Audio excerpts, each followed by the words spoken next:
from the milk. The sugar in the mixture is dissolved, producing a sweet liquid known as wort. The wort is then cooled, ready for the next stage. The residue left in the mash tun can be used to make animal feed. The wort might not look that special, but let me assure you, this will become pure liquid gold.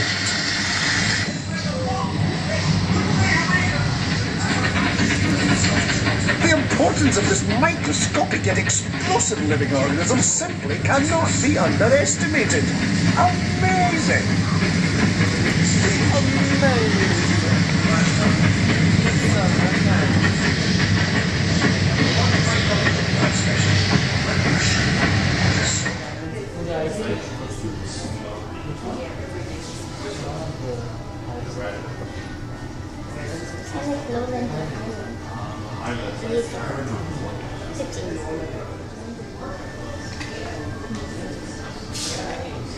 Okay, so don't drink your whiskey just yet. Resist temptation.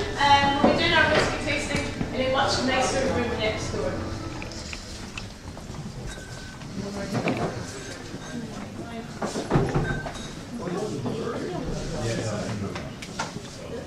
Okay, so if you'd like to gather around the table up here, we'll do our whiskey tasting first.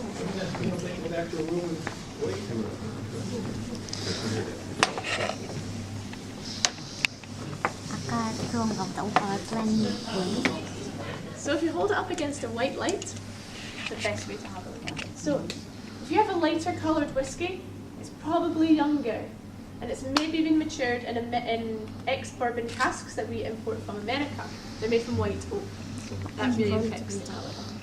However, if you've got a darker whiskey, it's probably older as it's been in the cask for longer, getting more colour off it. And it's maybe been matured in sherry casks, which we import from Spain. You often see that on bottles of whiskey as well, if you start looking out for that. So you can already tell quite a lot just from the colour. Next we're going to have a look at the texture, so you have to swirl it around like so. Not too vigorously, I got some in my eye the other day, so I've learned my lesson from that. Do my whiskey tasting like this. So, once you stop, you'll start to see the whiskey dripping down the side of the glass. These are called the legs, or more relevantly for me, they're called tears. So if they're quite thin, there are quite a lot of them, they're running quite quickly, it means you've got a lighter bodied whiskey. If there's not so many, they're quite thick and they're quite slow, probably means you have a heavier bodied whiskey. It means it's probably oilier and there'll be a longer lasting finish on your palate when you drink it. Next we're going to give it a little nose.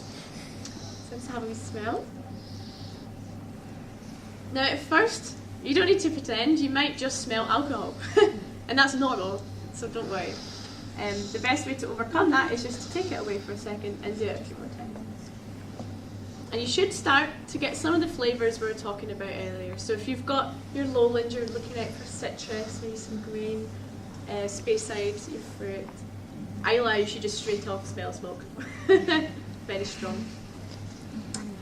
So now finally, I won't be able to join you at this point because I'm working, but we're going to drink it. So, in Scotland we obviously say cheers sometimes, but we like to say Slàinte. That's Gaelic, it means to your good health, and it goes back to the day when whiskey was actually disguised as medicine during the American Prohibition when it was being smuggled over. They would pretend it was medicine.